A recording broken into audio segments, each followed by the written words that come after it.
Internet est une grande ville. Il y a de beaux quartiers, mais aussi des ruelles obscures. Et celui qui s'y égare doit s'attendre au pire. Internet, la mégapole, avec côté pile ses portails de shopping, ses banques, ses autoroutes de données. Et côté face, sa mafia, son racket et ses arnaques, dont nous pouvons tous être les victimes. Un jour, je reçois un courrier du tribunal d'instance de Leipzig qui m'accuse de blanchir de l'argent. Imaginez ma tête. Parfois, un clic suffit pour faire de vous le complice de cybergangsters. Nous les avons poursuivis jusque dans les pays baltes. iPhone, iPad, oui. 650. Des experts ont déclaré la guerre aux escrocs du net. Les enquêteurs du FBI et des polices judiciaires européennes, comme le BKA en Allemagne, traquent ces cybergangsters dans les moindres recoins de la planète virtuelle. Mais ils sont particulièrement difficiles à démasquer et à attraper dans le monde réel. Une nouvelle variation du crime organisé est apparue sur Internet. Vous avez maintenant des groupes disséminés dans le monde qui se mettent en réseau et qui planifient et organisent leur attaque ensemble.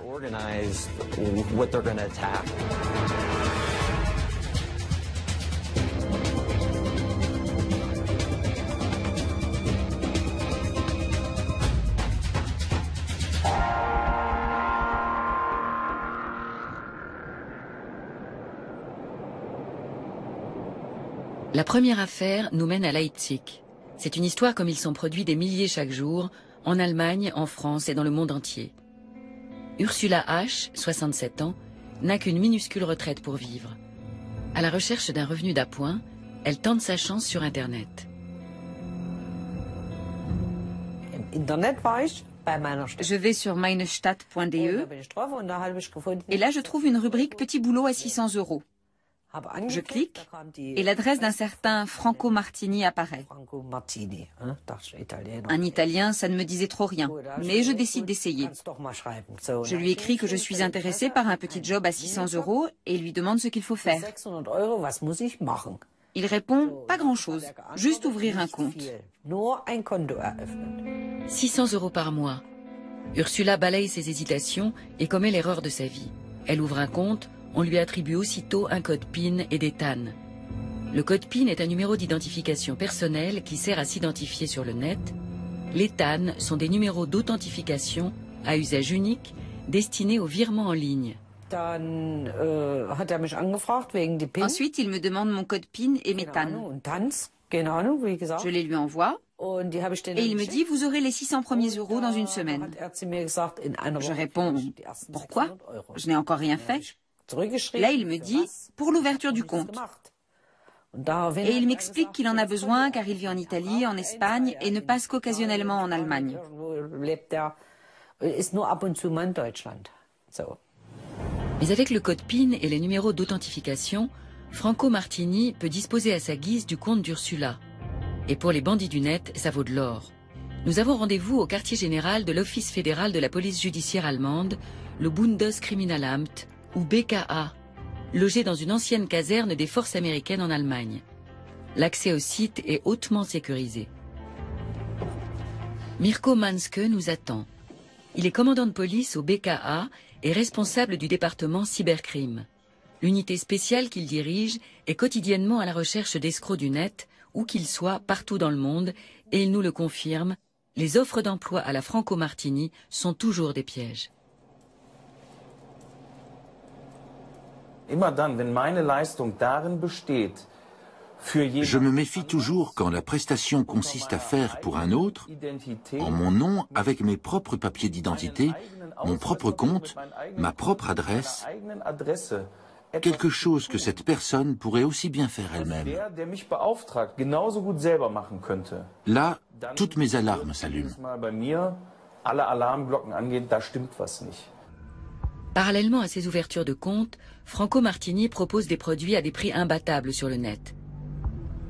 Il fait payer ses clients à la commande et ne les livre jamais. Ils sont des milliers à tomber dans le panneau. Mirko Manske connaît ce scénario. Les escrocs comme Martini se couvrent pour que la piste ne mène jamais directement à eux le jour où l'arnaque sera découverte. Pour cela, les criminels utilisent de plus en plus de mules, les money mules comme ils les appellent. Ce sont des gens qui mettent leur compte bancaire et une partie de leur identité à leur disposition pour l'exécution des paiements.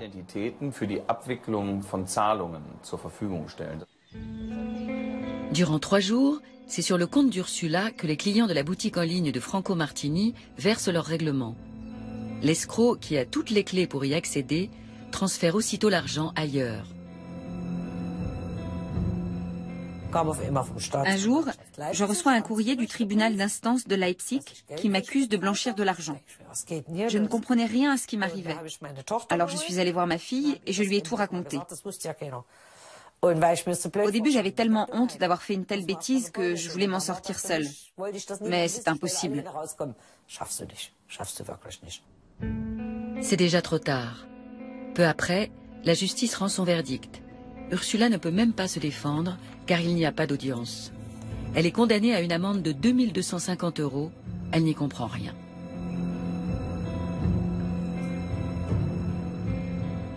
Je ne savais rien de tout ça. J'ai rien fait. C'est tout ce que je peux dire. Je n'y ai même pas gagné un centime. Et c'est moi qui paie. Ce n'est pas tout.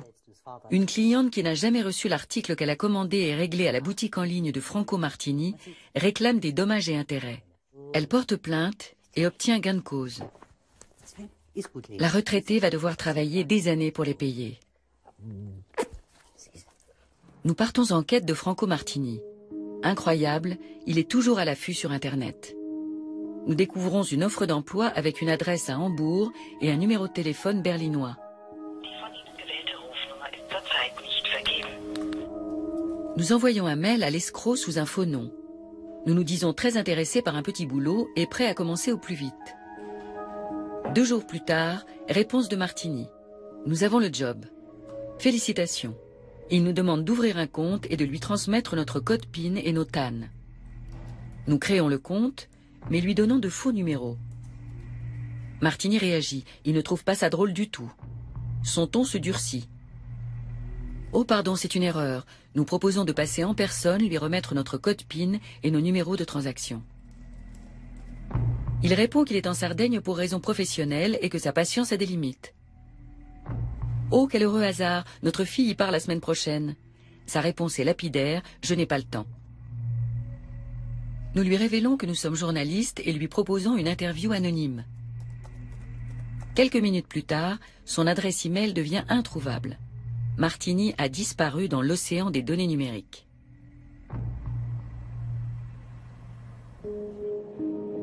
Les fausses boutiques fleurissent, mais ne sont qu'un gagne-pain parmi d'autres pour les escrocs du net. L'an passé, ils ont détourné 187 millions de numéros de cartes de crédit et coordonnées bancaires dans le monde. Elles leur servent surtout à acheter du matériel électronique high-tech. Notre deuxième affaire démarre elle aussi à Leipzig. Là encore, elle se répète chaque jour sur toute la planète. Pour effacer la trace de leurs achats illégaux, les cybergangsters emploient des agents coursiers. Comme Ursula, Alfred M. est tombé dans les filets de la mafia d'Internet et il s'est retrouvé complice de criminels. Son job, réceptionner et réexpédier des colis contenant des produits payés avec des cartes de crédit volées. Pour lui aussi, tout a commencé par une offre d'emploi alléchante sur le net.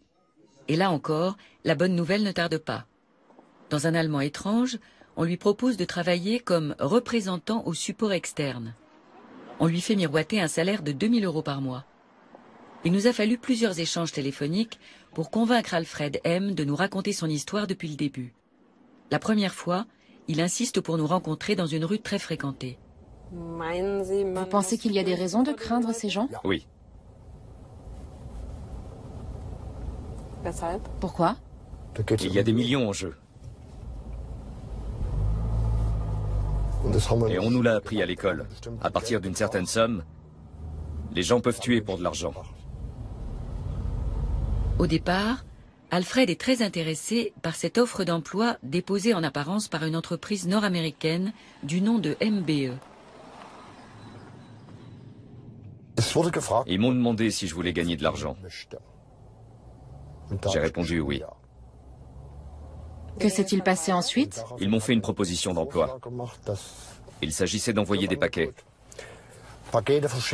C'était un emploi avec un vrai contrat de travail, des cotisations sociales.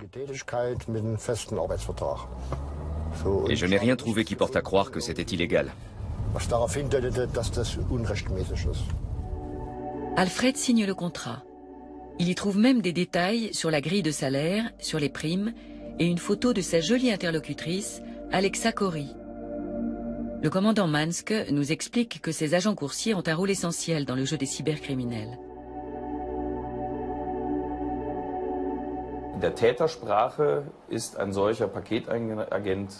Les escrocs les appellent des drops.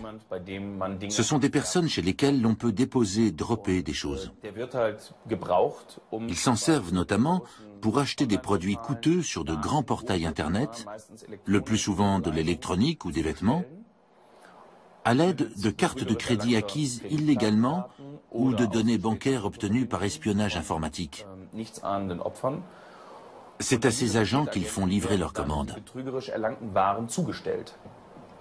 L'employeur présumé, MBE, Mailboxes, etc., est un réseau américain de services postaux qui compte 1400 franchisés dans le monde. Alexa Corey est l'interlocutrice d'Alfred M. et un certain Paul Aragon a signé le contrat au nom de MBE. Nous appelons le siège social de la maison mère à San Diego. Merci de votre appel à MBE, une filiale d'UPS. Que puis-je faire pour vous? Bonjour, c'est Sabrina Zaun. J'appelle d'Allemagne, j'aimerais parler à Paul Aragon. Je suis désolée, vous vous êtes trompé de numéro. Personne ne porte ce nom ici. Ou Alexa Corey? Non plus. San Diego nous répond que ce groupe n'a jamais publié d'annonce pour recruter des agents coursiers. Mais personne ne souhaite s'exprimer officiellement à ce sujet.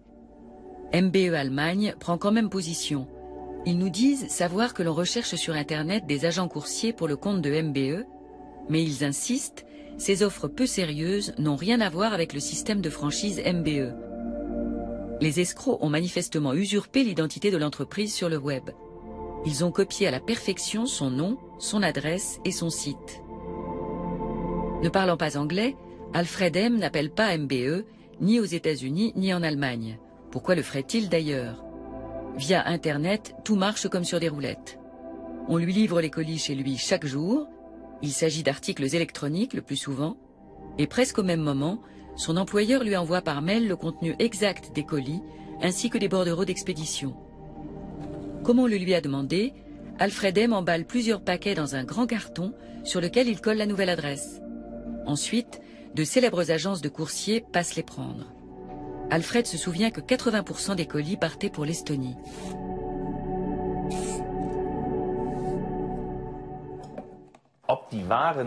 Il est très difficile de dire si les marchandises restent en Estonie ensuite, ou si à partir de là, elles sont réexpédiées vers leur destination finale.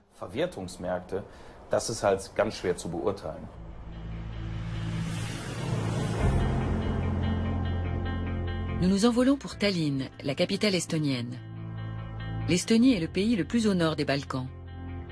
Nous contactons Vladimir, un white hat qui nous a été recommandé sur un forum internet à la limite de la légalité. Les white hats, les chapeaux blancs, sont des pirates informatiques censés faire un usage positif de leur savoir et ne pas enfreindre les lois. Vladimir ne veut surtout pas être identifiable. Dans quelle mesure pouvons-nous lui faire confiance? Le caméraman reste à bonne distance. Vladimir nous emmène d'abord dans un cybercafé pour nous montrer des enchères en ligne de produits quasiment neufs à des prix défiant toute concurrence.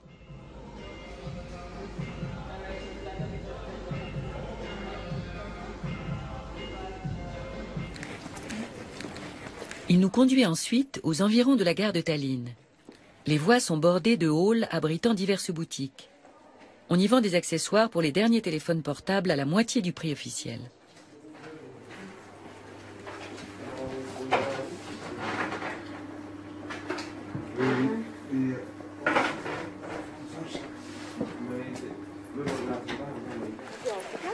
Nous allons maintenant au Balti Yamaturg, le marché de la gare. On y trouve aussi bien des aliments, des antiquités et des reliques de guerre que des produits high-tech.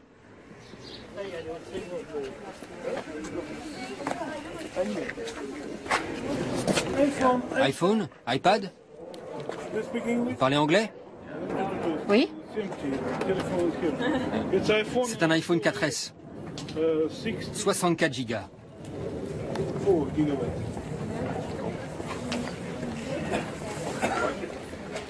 Il coûte 650 €.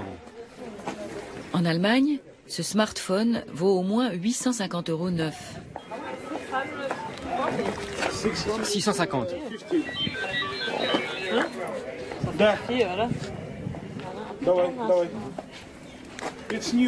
Il est neuf, débloqué. Et il accepte toutes les cartes SIM. L'iPad, il fait combien? L'iPad? 250 €. Il est très bien, il est craqué. Et il y a tous les programmes dedans. Je vais réfléchir. Merci. Ces marchés n'écoulent qu'une partie des produits acquis illégalement, nous dit Vladimir. Ils sont souvent revendus aux enchères sur eBay. C'est ainsi qu'un notebook volé à Paris peut finalement s'y retrouver. Les chances de se faire pincer sont infimes et les programmateurs bien formés ne manquent pas. Les mauvaises conditions de travail et un chômage exponentiel font le reste.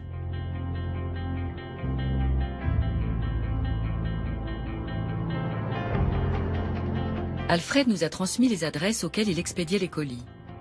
Toutes se trouvent dans la même région. Nous prenons la route, curieux mais un peu anxieux. Pour assurer notre sécurité, nous nous tournons vers la police estonienne. Nous sollicitons l'aide de Dimitri Roudakov, le spécialiste des escroqueries à la carte de crédit et des agents coursiers. Mais l'homme nous prie instamment d'arrêter nos recherches. Il nous dit que ce gang est actif et dangereux et que la police l'a à l'œil depuis longtemps déjà.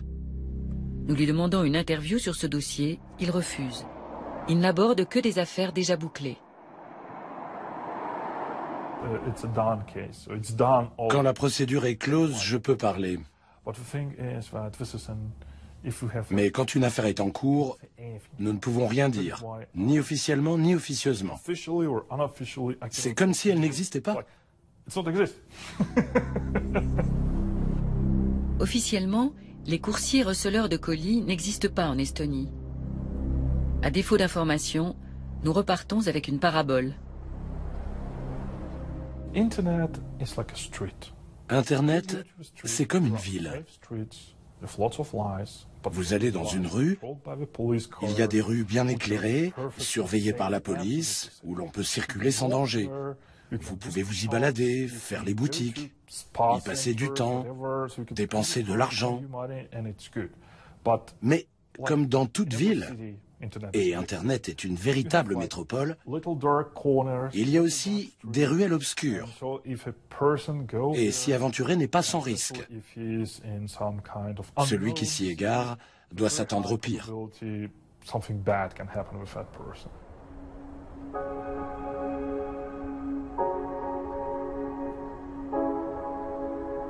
Alfred M., de Leipzig, remplit son contrat de travail. Il réexpédie 54 colis d'articles high-tech au total et sans se poser de questions. Toujours confiant de recevoir la rémunération confortable qu'on lui a promise.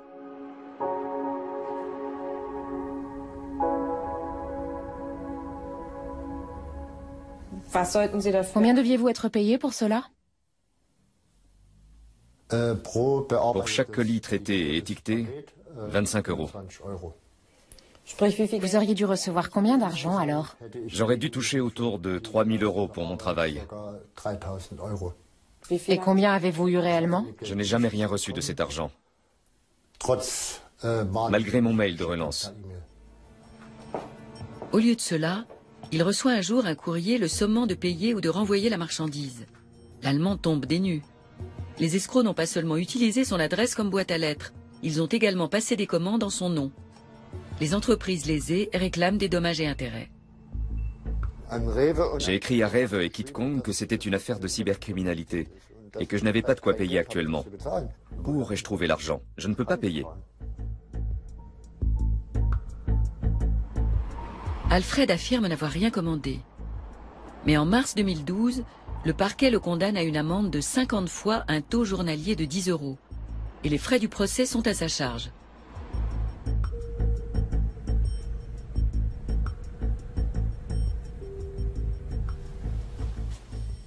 Aucune trace, en revanche, des véritables escrocs. Là encore, nous jouons les appâts et cherchons un emploi sur différents forums. Moins d'une semaine plus tard, nous recevons une offre de MBE, l'annonceur qui a déjà piégé Alfred M. Notre interlocuteur est un certain David Hartmann.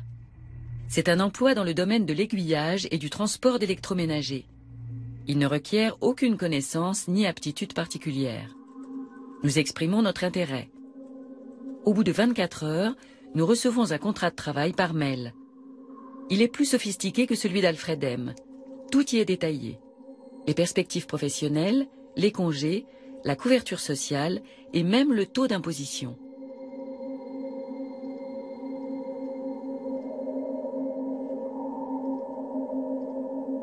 Salaire de base, 2 000 €. Les différentes tâches à accomplir sont décrites sous forme de schéma. Le troisième volet du contrat est un questionnaire très détaillé. On nous demande une photo d'identité et différentes informations personnelles. Adresse, numéro fiscal, coordonnées bancaires et même copie du permis de conduire. On n'en avait pas réclamé autant à Alfred M. à l'époque. Ces escrocs sont bien curieux. Plus vous livrez d'informations sur vous, plus il leur est facile d'usurper votre identité sur Internet, d'agir en votre nom et de se faire passer pour vous. Surtout si vous leur donnez aussi la copie d'un document officiel attestant de votre identité. Toute personne disposant de nos données peut directement ouvrir compte bancaire et boîte postale. Nous ne renvoyons pas le contrat et ne répondons plus à aucun mail de l'employeur supposé. Quelques jours plus tard, notre banque nous appelle. Sabrina Zaun. Banque Barclays, bonjour. Allô. Bonjour. Nous avons constaté que votre carte de crédit avait été utilisée abusivement pour réaliser des achats sur Internet.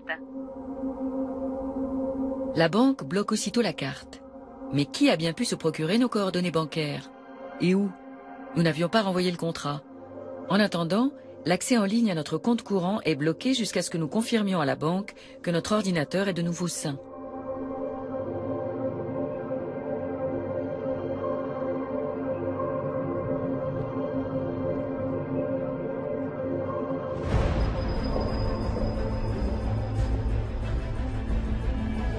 Nous nous en remettons à Bernhard Breuil. Il est de ces experts qui passent leur temps à chasser et éliminer virus informatiques, vers et chevaux de Troie.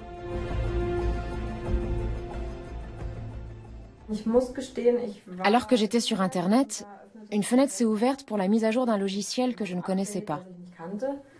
J'ai voulu la fermer, j'ai cliqué sur la croix, mais la fenêtre ne se fermait pas. Il y avait juste un bouton terminé, alors j'ai cliqué dessus. J'ai bien l'impression d'avoir téléchargé quelque chose sans le vouloir. Et je dois dire que ça me fait un peu peur.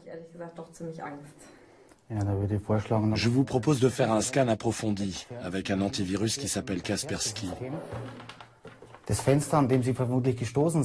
La fenêtre sur laquelle vous êtes tombé peut vous avoir transmis un parasite.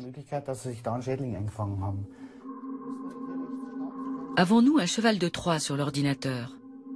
Un cheval de Troie est un programme d'espionnage qui permet de subtiliser des mots de passe. En utilisant ces logiciels, les escrocs voient sur quelle touche nous tapons, quels caractères ou quels chiffres nous utilisons.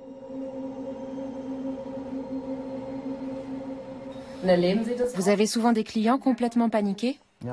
Oui, c'est avec ça que je gagne ma vie. Je vois de tout. Du type qui dit « je vais balancer mon ordi par la fenêtre », à l'étudiante en pleurs parce que son ordinateur est bloqué avec son mémoire dedans et qu'elle n'a pas fait de sauvegarde. Généralement, ceux qui ont été victimes de hameçonnage en faisant des opérations bancaires et se sont fait vider leur compte n'emmènent pas large. Ils veulent juste qu'on leur nettoie tout ça discrètement. Je vois ça souvent chez des personnes d'un certain âge. Bernhard Breuil trouve 5 dangereux chevaux de Troie, dont certains déguisés en logiciels de sécurité. L'expert doit sauvegarder toutes nos données, puis réinitialiser le PC. Il lui faudra plusieurs heures pour éradiquer ces parasites. En revanche, ces programmes d'espionnage sont faciles à glisser dans un ordinateur. Démonstration avec Mirko Manske de la police judiciaire allemande. En quelques clics, c'est fait.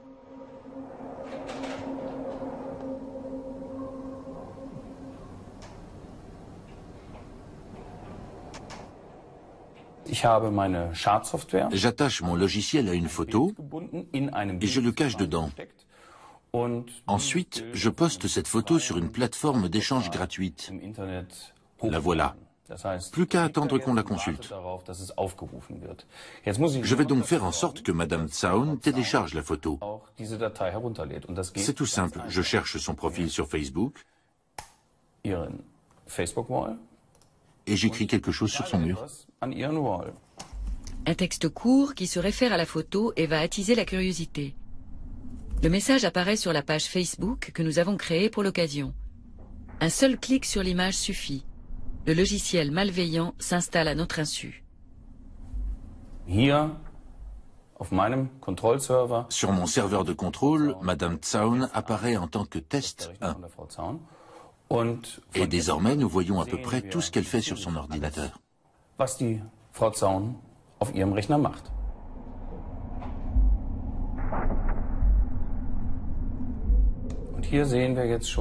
Ici, nous voyons qu'elle s'apprête à faire une opération bancaire en ligne. Voici son login, puis son mot de passe avec un espace entre. Je visualise chacune des touches sur lesquelles elle tape.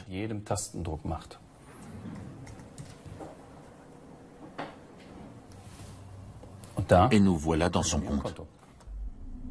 Mirko Manske peut voir nos codes d'accès, tous les entrants et les sortants, et notre adresse personnelle. Avec ces informations, il ouvre un nouveau compte d'utilisateur sur une boutique en ligne et commence à faire son shopping. Il fait livrer la marchandise à un point de retrait. Comment je paie? Facile. J'utilise les données bancaires de Madame Zaun. Je les ai eues sans qu'elle ait fait quoi que ce soit, sinon se connecter une fois pour une opération bancaire en ligne, après que j'ai implanté un cheval de Troie sur son PC. Avec cela, l'escroc peut faire bien plus encore que de simples achats en ligne. Je peux aussi chercher des dossiers spécifiques sur son disque dur. Je peux accéder au répertoire de son ordinateur, regarder son dossier photo, transférer des photos de son poste sur le mien. Je peux aussi entendre ce qu'elle écoute avec les enceintes de son ordinateur. Je peux allumer et éteindre sa webcam et l'orienter plus ou moins. Vous voyez, il n'y a quasiment plus de limites.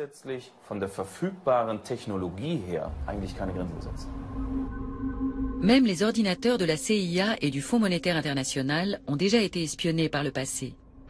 Et aujourd'hui, on pirate aussi bien les téléphones portables que les ordinateurs pour voler des informations.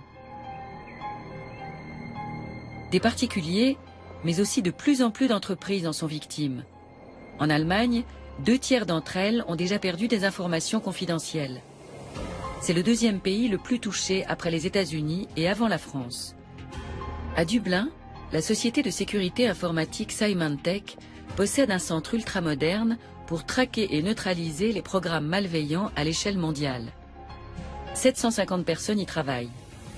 Avant d'entrer dans le laboratoire à virus, nous devons déposer ordinateurs, portables, clés USB et tout autre support de données. Orla Cox, directrice sécurité, jette un coup d'œil au flux de données internationaux.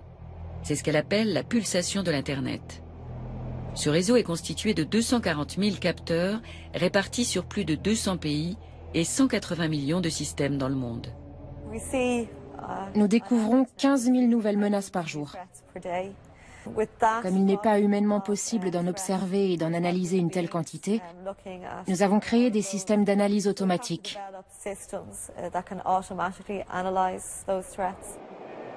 En 2011, les spécialistes ont découvert 403 millions de logiciels malveillants et éviter 5,5 milliards d'attaques de ces programmes. Il y a des logiciels malveillants que nous ne pouvons pas analyser automatiquement. Ils sont tellement perfectionnés qu'ils se maintiennent en sommeil et ne se déclenchent pas tant que l'environnement est surveillé. Dans ce cas, nous procédons à une rétro-analyse des menaces. Nous ouvrons le code source, nous le parcourons et nous tentons de découvrir ce que vise le programme. Quand un danger sérieux apparaît, les clients sont protégés automatiquement par des mises à jour. Le cas échéant, le FBI ou les autorités concernées en sont informés. Symantec réalise chaque année une étude des menaces et les résultats sont stupéfiants. En 2011, nous avons encore constaté une hausse considérable des cyberattaques. Il y a plus de 400 millions de nouveaux programmes malveillants, soit une augmentation de plus de 81% par rapport à l'an passé. Les violations de données à caractère personnel et les vols d'identité ont aussi beaucoup augmenté. Il y a eu 1 million de nouveaux délits environ. Et au total, plus de 85 millions d'identités volées.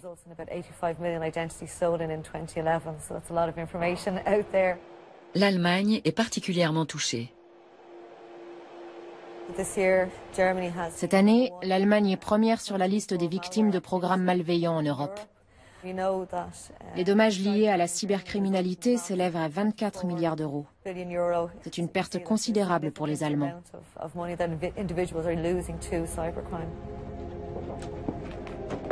Au niveau mondial, le coût atteignait 284 milliards d'euros l'an dernier.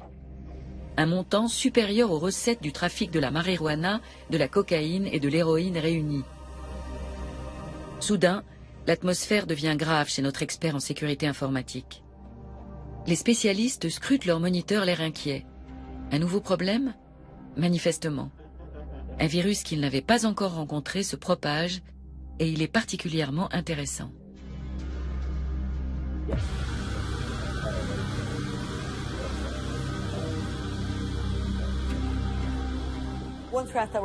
L'un des logiciels que nous observons et analysons en ce moment s'appelle Flashback.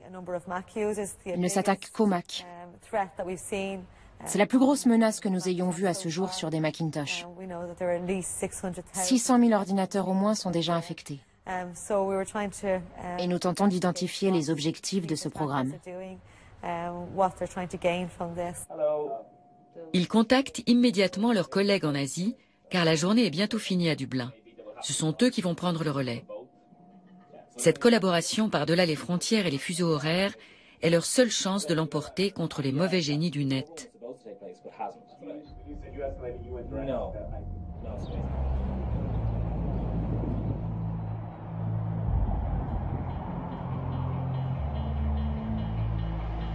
Nos cyber-enquêteurs de la PJ allemande, Mirko Manske, et son adjoint Stefan Mettin, rendent régulièrement visite à leurs collègues du Secret Service et du FBI. C'est la première fois qu'une équipe de presse est autorisée à les suivre. Les États-Unis sont un point de convergence essentiel pour les escrocs du net. L'économie clandestine y génère des milliards de dollars de dommages par an. Nous allons beaucoup parler de l'économie clandestine internationale. Comme nous et beaucoup de nos partenaires internationaux, le FBI observe très précisément ce qui se passe dans la partie obscure du net. Ça tient à la fois du marché noir et du bistrot, je dirais. Et l'on peut tout acheter dans cette économie clandestine. Des coordonnées de cartes de crédit volées, des comptes bancaires, des comptes eBay, PayPal, Amazon et Facebook corrompus. Mais aussi des serveurs proxy, des botnets, c'est-à-dire des centaines d'ordinateurs détournés pour 70 à 100 euros. Premier rendez-vous, le United States Secret Service. Bien dissimulé derrière ses hauts murs, l'USSS est une agence gouvernementale chargée de la sécurité du président des États-Unis et réputée pour l'excellence de ses agents de protection rapprochés. On connaît moins ses activités en matière de lutte contre la criminalité financière. Depuis des années, les cas d'escroquerie informatique et aux cartes de crédit sont en hausse.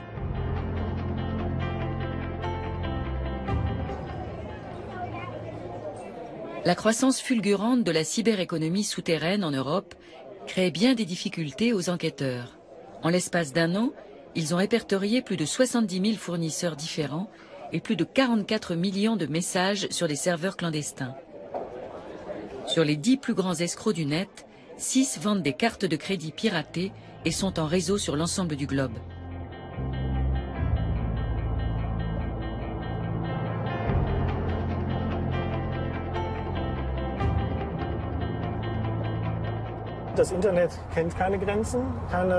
Internet ne s'arrête pas aux frontières géographiques, mais le droit, si. Chaque pays se heurte aux limites de sa législation.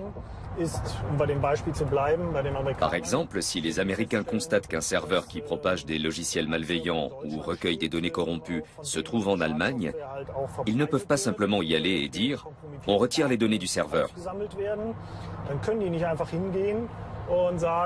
Ils sont obligés de contacter les autorités allemandes dans le cadre d'une commission rogatoire et de leur demander une sauvegarde préalable des données qui sera réalisée par le BKA, la police judiciaire allemande, pour ce type de délit.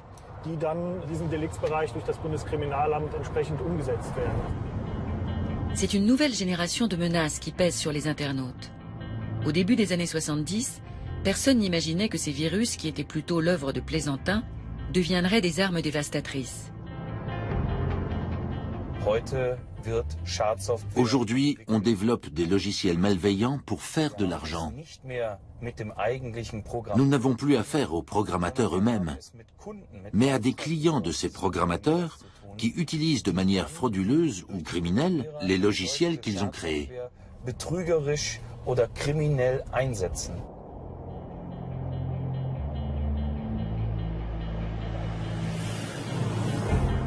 Mirko Manske et Stefan Metin sont arrivés à Pittsburgh, en Pennsylvanie. Les enquêteurs ont rendez-vous avec des agents du FBI pour parler de cette nouvelle forme de crime organisé. Qui est ciblé par ces commanditaires de logiciels malveillants? Banques, grandes entreprises, instances gouvernementales, toutes aujourd'hui sont dans la ligne de mire. Au même titre que tout internaute qui effectue des opérations bancaires en ligne et utilise des réseaux sociaux. Le nombre de terminaux exposés augmente lui aussi. Outre les ordinateurs, les notebooks et les netbooks, désormais les escrocs s'attaquent aussi aux smartphones et aux tablettes. Aux États-Unis, le FBI est chargé de lutter contre les crimes dits fédéraux, qui regroupent notamment le terrorisme, le trafic de stupéfiants et la criminalité en col blanc. Mirko Manske et Stefan Metin ont rendez-vous avec l'agent spécial J. Keith Mularski, le spécialiste de la cybercriminalité.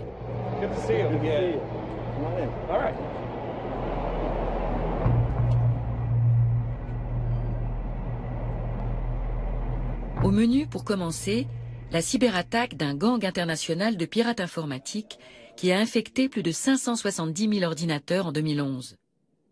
Chaque poste touché était redirigé automatiquement vers d'autres pages Internet. Le FBI a réussi à démanteler le réseau de hackers. Un répit de courte durée, car il y a déjà de nouveaux gangs dans la place. La criminalité a évolué très vite, passant de la simple imposture à des cas bien plus complexes qui reposent sur l'infrastructure de plusieurs pays. Vous avez là des escrocs qui combinent leurs compétences. L'un est spécialiste des spams, un autre de la programmation de logiciels malveillants, un troisième du craquage de sites web, un autre encore du blanchiment d'argent. Tous sont reliés par Internet et ils s'allient pour faire leur magouille. Ils se retrouvent sur des plateformes spécialisées pour y discuter ou négocier entre eux logiciels malveillants ou cartes de crédit fraîchement volées. Ils se notent même les uns les autres, comme le font acheteurs et vendeurs sur eBay.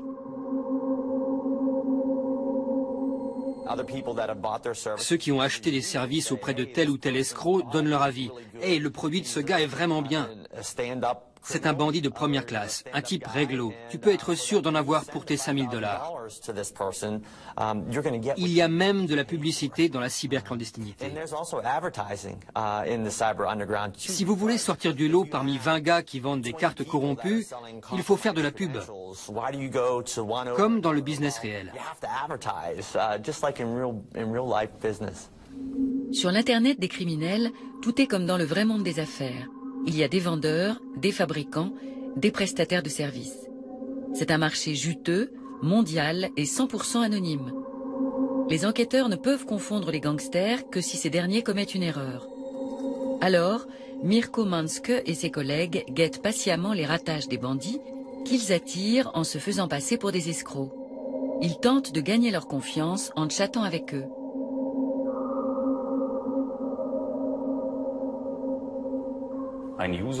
Un utilisateur vient de passer une annonce. Il vend des cryptogrammes visuels, c'est-à-dire des codes de sécurité. Vous savez, le numéro à 3 chiffres placé au dos des cartes de crédit. Ils sont tout frais et viennent du Canada et d'Europe. On a le choix entre l'Allemagne, la Hollande, l'Autriche, la Suisse et d'autres pays encore. Ces codes sont tous accompagnés de la date de naissance du propriétaire de la carte, ce qui est nécessaire désormais pour beaucoup de transactions. Et voilà les tarifs.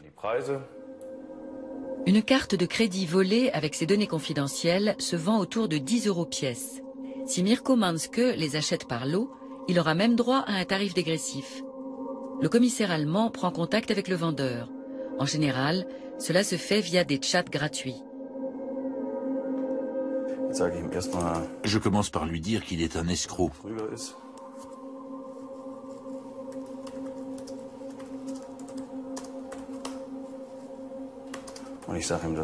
Que je suis prêt à lui en prendre 500 pour 250 €. Für 250 € nehme.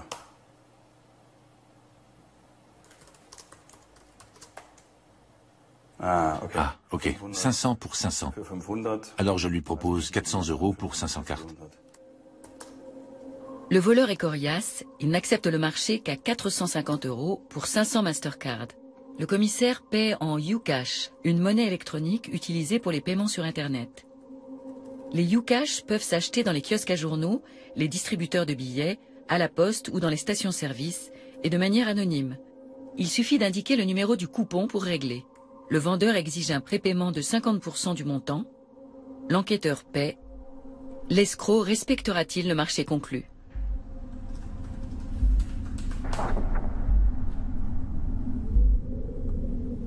L'affaire marche. Mirko Manske reçoit un fichier texte aussi anodin que son contenu est stupéfiant. C'est un listing de 500 numéros de carte bancaire avec le nom, l'adresse, le code de sécurité et la date de naissance des détenteurs.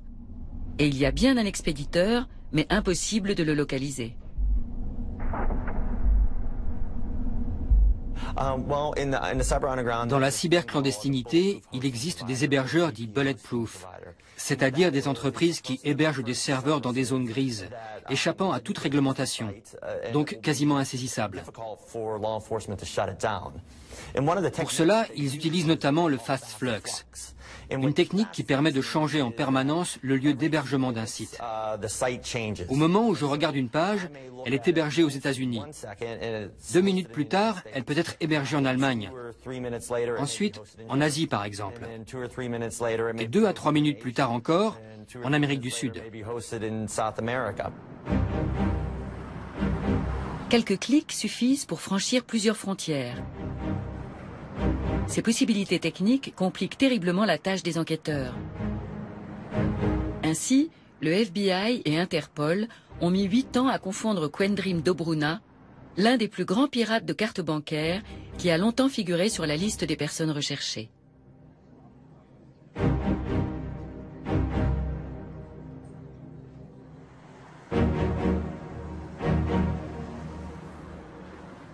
Un jour, victime de quelques minutes d'inattention, Dobruna se connecte sur Internet en oubliant de masquer son identité. Le Bundeskriminalamt s'en aperçoit et réagit aussitôt. La police prend d'assaut l'appartement qui abrite l'ordinateur. Quendrim Dobruna est arrêté puis extradé vers les États-Unis.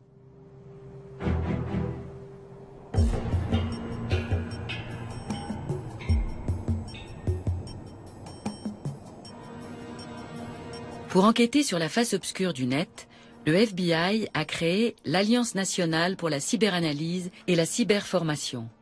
La NCFTA est chargé de coordonner l'action du gouvernement et du secteur privé en matière de lutte contre la cybercriminalité. Le racket moderne fait appel à ce que l'on appelle des botnets. Bot vient du terme robot et désigne des programmes qui peuvent contrôler ou attaquer plusieurs ordinateurs en même temps. Salut Eric, ravi de te retrouver. Vous êtes toujours les bienvenus, merci. Nous avons apporté pas mal de choses intéressantes. Parfait, regardons ça. Les botnets, ces réseaux d'ordinateurs contrôlés par des pirates à l'insu de leurs utilisateurs, font surgir du néant des armées cybernétiques capables de paralyser les sites web d'administration ou d'entreprise. L'Allemagne est numéro 2 en Europe pour le nombre d'ordinateurs aux mains de botnet masters. Ces réseaux font l'objet d'âpres négociations. Les programmateurs véreux qui les créent les vendent au plus offrant avec les coordonnées complètes des propriétaires des postes piratés. Manifestement, ils ne vendent pas que des cartes de crédit, mais toutes sortes d'identités volées, par exemple, beaucoup de comptes PayPal et eBay. Nous voyons quelques portefeuilles Google aussi. Pourquoi n'utilisent-ils plus les plateformes traditionnelles? Je crois que c'est notamment parce qu'ils ont peur des policiers qui rôdent sur les forums. Et probablement aussi pour ne plus avoir à payer d'intermédiaires. C'est sûr qu'en se débarrassant de l'intermédiaire, ils empochent davantage. Et ils échappent à nos coups de filet. Tout à fait. Allons au laboratoire. Le FBI épluche chaque jour les plateformes Internet des escrocs. Il faut des trésors de patience pour tenir ce jeu de cache-cache sur la longueur. Le plus difficile pour les enquêteurs, c'est d'infiltrer les forums entièrement illégaux. Outre ces plateformes, franchement illégales, il en existe un très grand nombre à la limite de la légalité. Sur ces sites-là, les truands échangent des informations de toutes sortes. Le cercle n'y est pas aussi restreint et les utilisateurs y viennent pour échanger des connaissances et amorcer des affaires. C'est un forum de carding, c'est-à-dire qu'il est plutôt destiné à la recherche. Ils le décrivent comme un forum de recherche sur les logiciels malveillants. Mais on y trouve des quantités de gens qui échangent des informations dont ils peuvent se servir pour en développer de plus performants encore.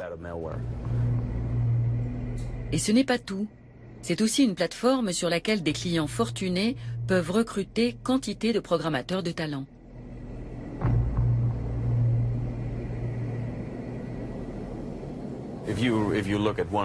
Voici un exemple de post qui revient régulièrement. Fruit Rat version 06. Il s'agit d'une sorte de logiciel de maintenance à distance qui permet d'accéder à un ordinateur tiers, mais cache en réalité un dangereux cheval de Troie. Il y a là un gars qui a écrit son propre logiciel de maintenance à distance en langage Java. Ça lui permet d'accéder à tous les ordinateurs sur lesquels il sera installé et d'en faire ce qu'il veut. Dans un premier temps, le pirate tente de prendre le contrôle du plus grand nombre d'ordinateurs possible avant de les vendre à d'autres escrocs. L'affaire elle-même ne se fait jamais sur ces plateformes, mais dans des cyberespaces exclusifs. Pour débusquer ces lieux virtuels, les enquêteurs travaillent des années dans le plus grand secret.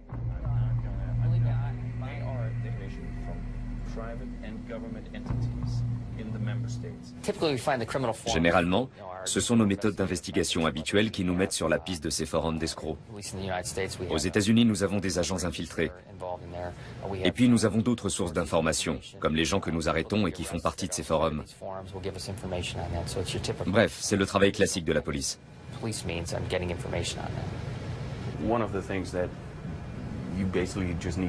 C'est essentiel d'écouter ce que disent les escrocs.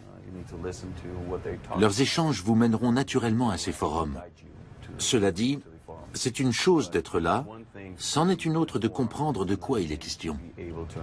Souvent, les affaires véreuses ne se font pas sur le forum. Il ne sert qu'à établir un contact pour les ventes de cartes de crédit, par exemple. Ensuite, l'acheteur et le vendeur passent de la plateforme à un service de messagerie instantanée, comme ICQ, Skype ou Jabber, pour s'échanger des informations directement. Ça leur permet de nous échapper, car ils savent bien qu'il y a des policiers à l'affût qui cherchent à les coincer.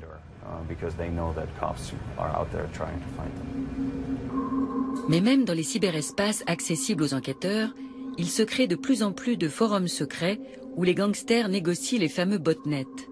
À quoi leur servent-ils? Les ordinateurs infectés se prêtent très bien au DDoS, les attaques au déni de service, qui visent à rendre un service indisponible.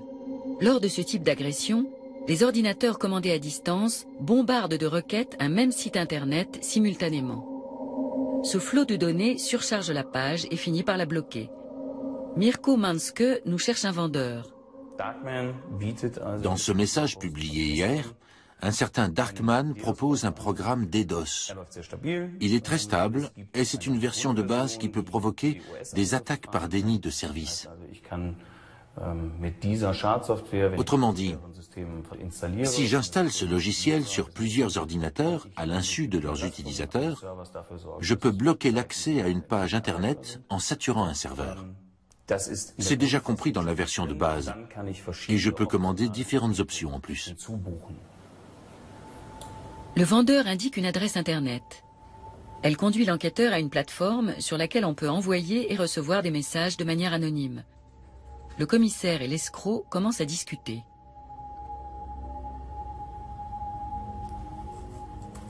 Je commence par lui demander s'il parle allemand. Il parle allemand.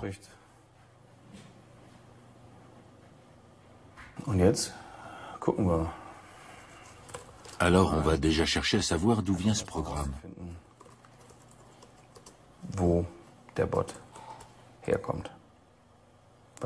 Car si c'est un vendeur qui se contente de commercialiser le logiciel d'un autre, c'est moins intéressant que quelqu'un qui code lui-même.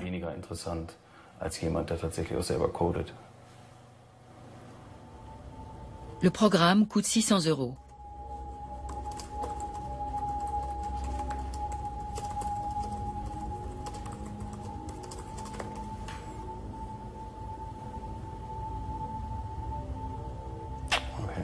Ok, il ne se dévoile pas vraiment. Ok.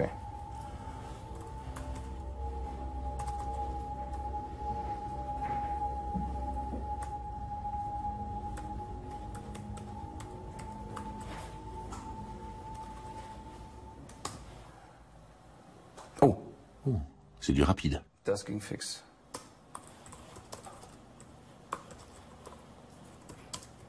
So, jetzt gucken wir mal. Voyons ça.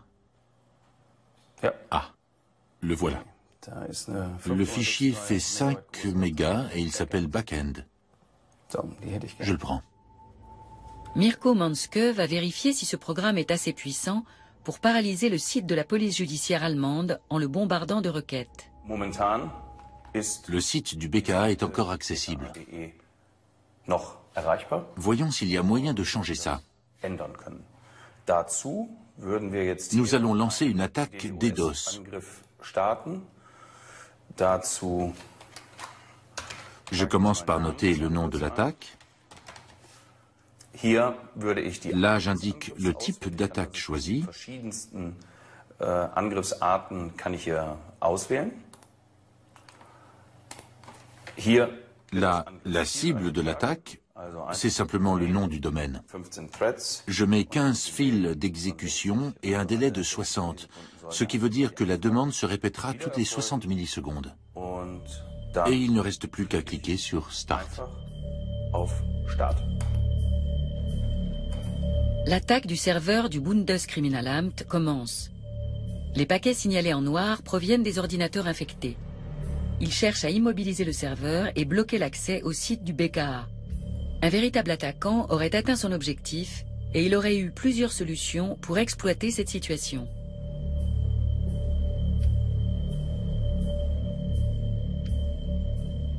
Etwas, was wir sehr häufig Nous rencontrons très souvent des cas de raquettes numériques. wo jetzt nach einem solchen Après une attaque comme celle-là, les escrocs contactent le webmaster ou le propriétaire du site et lui disent wir haben jetzt « On a réussi à bloquer l'accès à ton site pendant une demi-heure. wenn du willst, dass das Si tu ne veux pas que ça se reproduise, il faut t'assurer contre ça ou nous acheter une solution qui te protégera à l'avenir contre ce genre d'attaque. vor solchen Angriffen schützt. Et ça coûte tant. Und das kostet dann eben einen Betrag X. Tiens, c'est intéressant. Tout à l'heure, vous m'avez demandé si l'on pouvait interrompre l'attaque. Je l'ai fait, mais les bots ne font pas ce que je leur ai demandé. Heureusement, dans ce cas, il s'agit d'un simple essai dans un cadre restreint.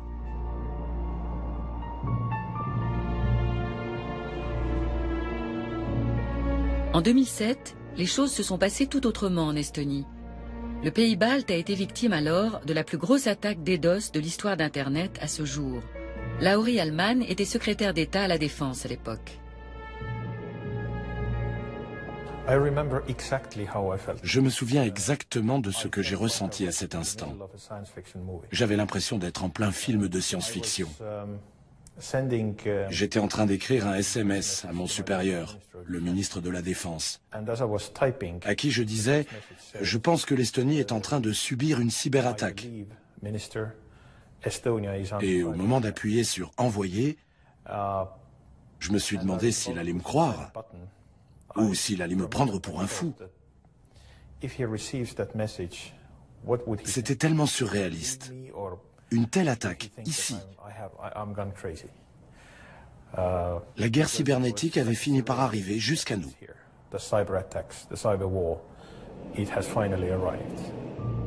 Les effets de cette cyberagression sont dévastateurs. Les banques, les administrations, les médias et même les hôpitaux sont touchés.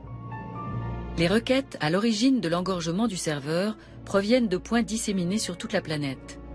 Les Estoniens ne comprennent absolument pas ce qui se passe, d'autant plus que leur État est doté d'un système informatique ultramoderne depuis son indépendance.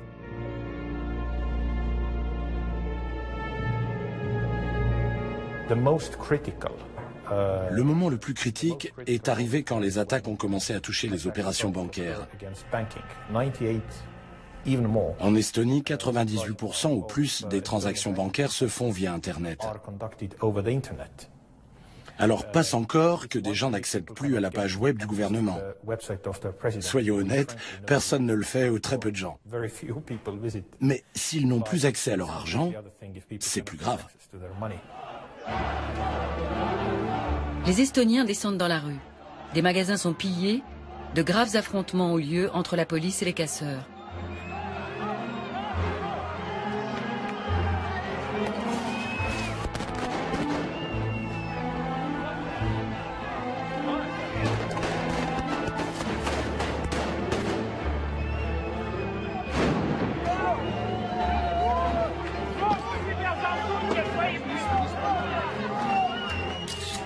Dans le plus grand quotidien estonien, le Postimees, tout est sans dessus-dessous.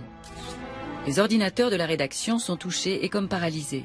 Une situation inédite pour le directeur général Erik Rose et un grand défi pour ses journalistes. Tous travaillent non-stop pour informer leurs lecteurs.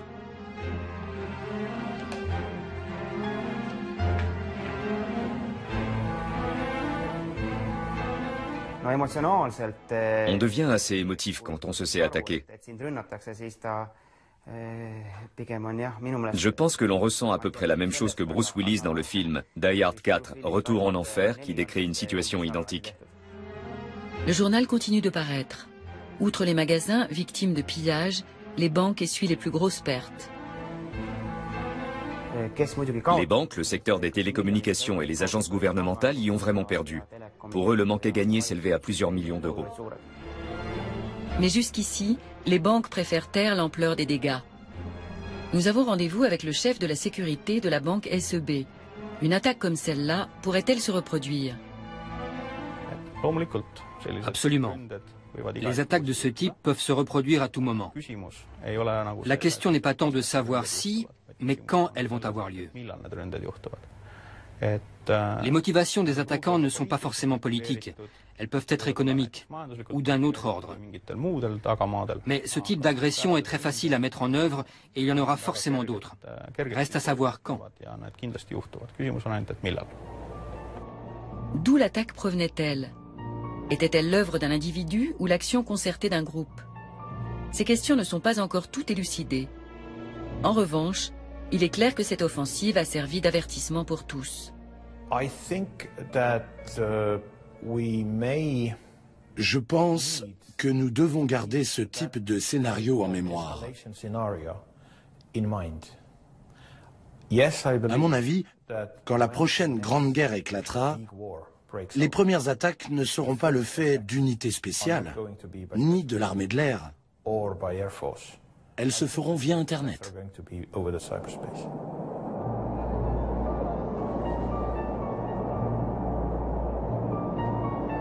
Les gangsters qui s'activent sur la face obscure du net sont souvent intelligents et ils déploient des trésors d'énergie.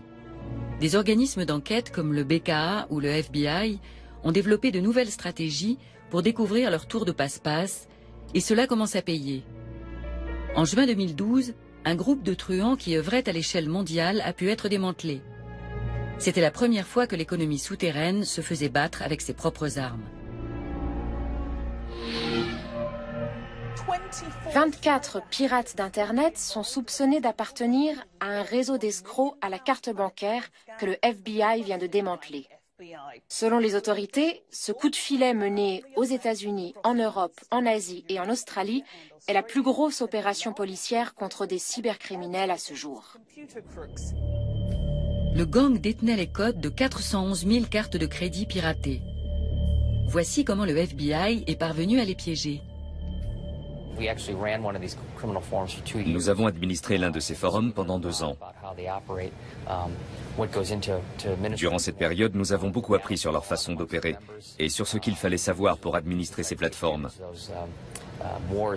Nous avons bien profité aussi du fait qu'ils se faisaient régulièrement la guerre entre eux ou entre forums et se pirataient mutuellement.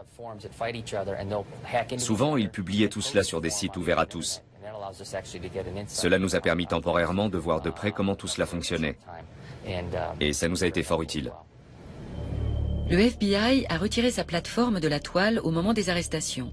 Depuis, l'ancienne page d'accueil du forum Carder Profit est tapissée de ses emblèmes. Cette enquête a permis pour la première fois d'en savoir plus sur ces escrocs totalement anonymes jusque-là. Voici l'un des accusés, tout juste sorti de la salle d'audience. Il s'agit de Mir Islam, 18 ans, connu sur Internet sous le nom de Josh the God. Mir Islam vit dans le Bronx new-yorkais. Ses parents sont originaires du Pakistan. Lors de son arrestation, il détenait les numéros et coordonnées de 50 000 cartes de crédit. C'est un policier infiltré qui l'a débusqué. Le FBI a aussi piégé son acolyte, un truand de 19 ans qui aurait proposé à l'enquêteur de lui céder des cartes de crédit contre une caméra et $250 en espèces. Ces escrocs ont des points communs. Beaucoup sont très jeunes au départ, ils sont curieux et veulent essayer eux aussi. Certains abandonnent au bout d'un moment, car ils s'aperçoivent que ce n'est pas leur truc. Mais d'autres gagnent tellement d'argent qu'ils continuent et sont même très enclins à transmettre leurs connaissances. Le FBI estime que ce démantèlement a permis d'éviter jusqu'à $200 millions de dommages et de protéger au moins 400 000 victimes potentielles. Les arrestations ont été opérées dans 13 pays différents, dont l'Allemagne. Les détenus risquent jusqu'à 40 ans de prison. Une victoire qui couronne 2 ans d'enquête.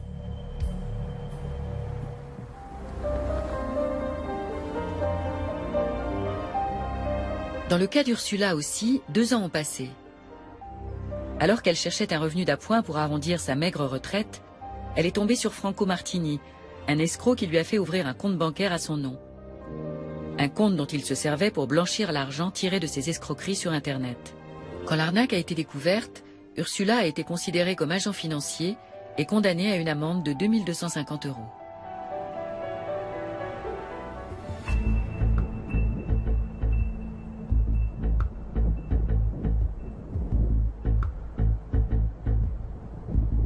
Plusieurs mois plus tard, le truand Franco Martini commet une erreur. Durant quelques secondes, il se connecte à Internet sans cacher son identité. La PJ allemande est avertie et peut enfin identifier Martini et sa bande. S'ensuivent des perquisitions dans toute l'Allemagne. Les 170 policiers engagés arrêtent 8 personnes. Parmi eux, Carvan M, alias Franco Martini, le cerveau de la bande, âgé de 22 ans et domicilié à Essen, ainsi qu'un certain Ahmed D. Tous deux sont mis en détention provisoire. Dès que nous l'apprenons, nous nous rendons chez Ursula pour lui transmettre la nouvelle. Je suis KO là, mais de joie.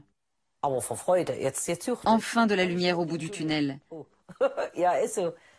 Parce que franchement, tous les mois, je me disais, C'est à cause de toi que je verse plus de la moitié de mon salaire au tribunal, ordure.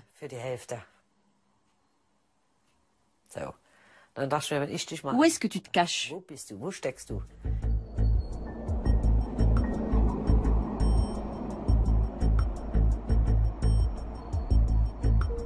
Le procès s'ouvre le 13 juillet 2012 au tribunal d'instance d'Augsbourg.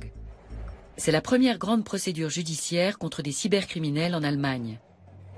Les 4 principaux accusés sont inculpés d'escroquerie en bande organisée, de menaces et d'incitation à la violence physique. Carvan M, alias Franco Martini, est amené par la police. Ses complices et lui auraient dérobé plus d'1 million d'euros via 187 fausses boutiques en ligne. Ursula est là, elle aussi. Vraiment, je ne comprends pas comment il peut se comporter ainsi. Comme s'il n'avait rien fait de mal. Ça me reste coincé en travers de la gorge. Le procès doit durer 14 jours. Les avocats de la défense sont venus de loin. C'est un procès qui revient très cher. Ursula n'y comprend rien. Elle a été condamnée par simple ordonnance pénale. Elle n'a eu ni procès, ni possibilité de présenter sa défense. Je n'ai eu droit à rien. Pas de juge, pas d'avocat. Je n'ai pas pu me défendre, ils m'ont condamné. Et je paie pour des truands pareils. J'arrive pas à y croire. Il faut que je me calme. Je vais exploser. Le procès met très longtemps à démarrer. L'avocat de Carvan M demande à ce que l'audience soit transférée à Essen, sa ville d'origine. Refusé. Puis il demande un procès conforme au droit pénal spécial applicable aux mineurs. Le juge refuse à nouveau. Sur ce, l'avocat de Carvan M dépose son mandat. La lecture de l'acte d'accusation doit être reportée. Ursula, qui espérait qu'enfin justice serait rendue, est déçue par tous ces délais. La stratégie de Carvan M irrite aussi les 2 procureurs. Nous-mêmes, nous espérions obtenir davantage d'informations. À ce propos, c'est un groupement privé autoproclamé Comité de vigilance qui aurait fourni à la PJ allemande l'indice déterminant pour passer de la piste de Franco Martini à celle du fameux Carvan M. Ce comité est formé d'internautes soucieux de mettre en garde contre les fausses boutiques en ligne. Nous partons à leur recherche et tombons sur 2 sites qui semblent correspondre. Ils s'appellent gegenabzocke.com et autosec4u.de. Nous essayons d'entrer en contact, mais leurs administrateurs sont très prudents. Des cybergangsters les ont attaqués plusieurs fois avec des logiciels malveillants et les ont menacés.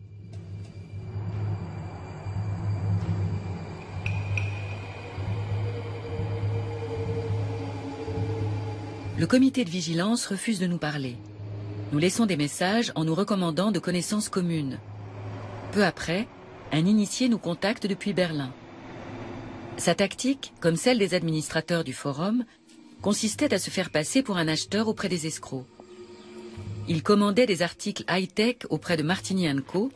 et se faisait envoyer les coordonnées bancaires du compte sur lequel faire les virements.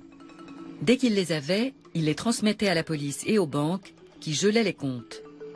Les criminels n'avaient alors plus accès à leur argent et la mule, l'agent de transfert, perdait tout intérêt pour eux.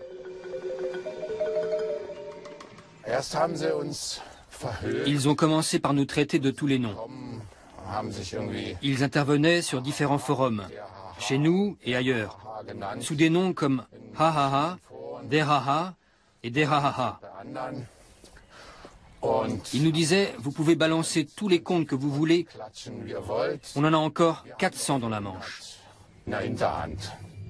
Sur le forum, un escroc qui s'appelle Der-Ha-Ha annonce qu'il est parti en vacances aux Caraïbes pour 7 jours, mais que 40 nouveaux postulants ont répondu à son offre d'emploi pendant ce temps. Mais soudain, le ton change.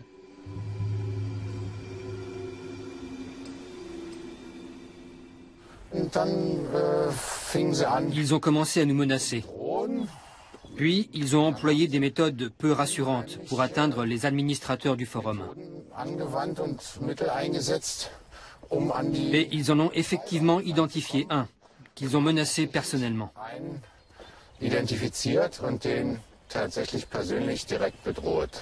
De quelle façon? Ils lui ont dit à quoi il ressemblait, où il habitait, comment il s'appelait, et qu'il lancerait la mafia libanaise à ses trousses s'il n'arrêtait pas immédiatement de bloquer les comptes. Et il ne plaisantait pas. Derhaha écrit « Tu m'as coûté un paquet d'argent. Des gars de la mafia libanaise rôdent près de chez toi et n'attendent qu'un mot de moi. Je ne suis pas un haha du genre rigolo. Je peux être violent et imprévisible. »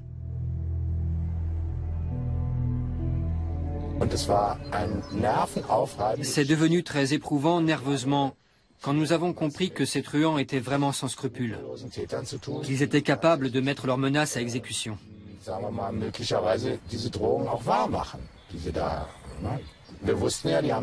Nous savions qu'ils avaient empoché des millions, qu'ils n'auraient aucun mal à trouver un casseur pour nous tabasser, moyennant quelques centaines ou milliers d'euros.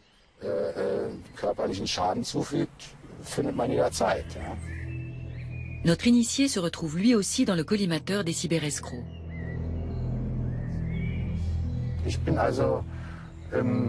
En juin, je vais passer le contrôle technique. Le technicien monte la voiture sur le pont et commence à passer son tournevis le long de la tôle pour détecter des points de rouille. Soudain, derrière l'aile droite et le réservoir d'essence, il aperçoit un gros paquet noir aimanté et un câble qui en sort. Et là, tous les gars de l'atelier s'enfuient en criant « Une bombe !» On l'a décroché, il y avait une petite boîte dessous et une antenne. Là, j'ai compris que c'était un micro. Impossible pour l'heure de savoir qui a placé le micro sous la voiture. Il sera plus facile pour l'accusation de démontrer l'ampleur de l'escroquerie de Carvan M & Co. En revanche, pas la moindre trace jusqu'ici de l'argent gagné par le gang des fausses boutiques en ligne. Ursula se bat toujours contre elle-même et le reste du monde. L'aplomb des accusés la met en rage. 2 des inculpés, dont Delia K, ne sont plus en détention provisoire. La jeune femme attend devant la salle d'audience, l'air très occupé. Ursula décide de l'affronter. Vous vous sentez bien quand vous arnaquez des gens?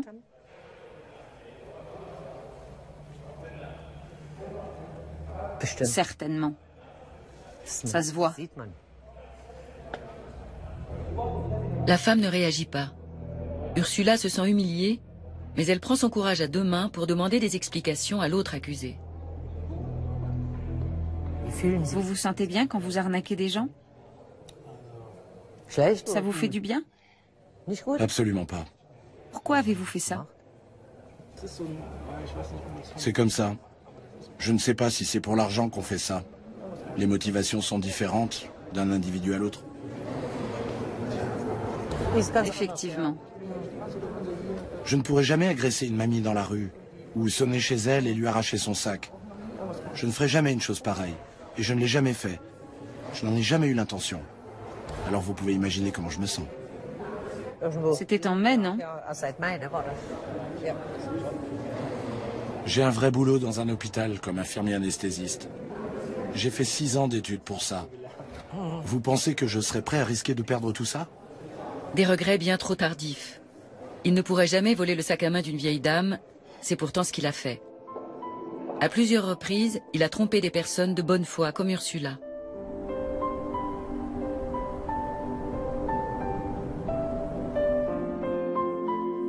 Tous les matins, cette retraitée de 67 ans s'extirpe de son lit avant le lever du jour et se prépare pour aller travailler.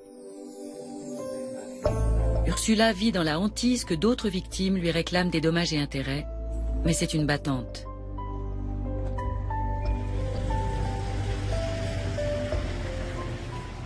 À 4 heures, je me lève, je fais ma toilette, je bois mon café, et à 5h30, je m'en vais.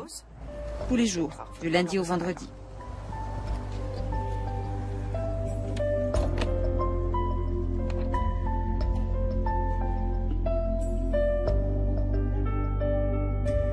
Le procès d'Augsbourg s'étale sur 8 semaines.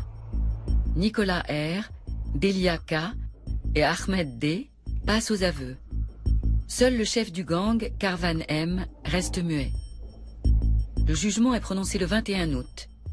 Beliaka, 30 ans, est condamné à 1 an et demi de détention avec sursis. Nicolas R écope de 2 ans avec sursis et Ahmed D de 4 années de détention. Carvanem, alias Franco Martini, est condamné à 7 ans de prison, mais il annonce aussitôt qu'il va faire appel. Ces peines sévères ont pour but de montrer aux cybercriminels qu'ils n'échapperont pas à la justice, mais aussi d'encourager les victimes à porter plainte. Cela suffira-t-il à stopper la folie des fausses boutiques en ligne? En suivant une information reçue d'un anonyme, nous tombons sur 8 nouveaux magasins du même type dont les prix défient toute concurrence. Nous y achetons un appareil photo. A priori, nous pouvons payer à réception. Mais on nous demande finalement un prépaiement sous le prétexte de tentatives d'escroquerie trop nombreuses ces derniers temps. Nous virons l'argent et n'entendons plus parler du vendeur. Et l'appareil pourtant payé, nous l'attendons toujours.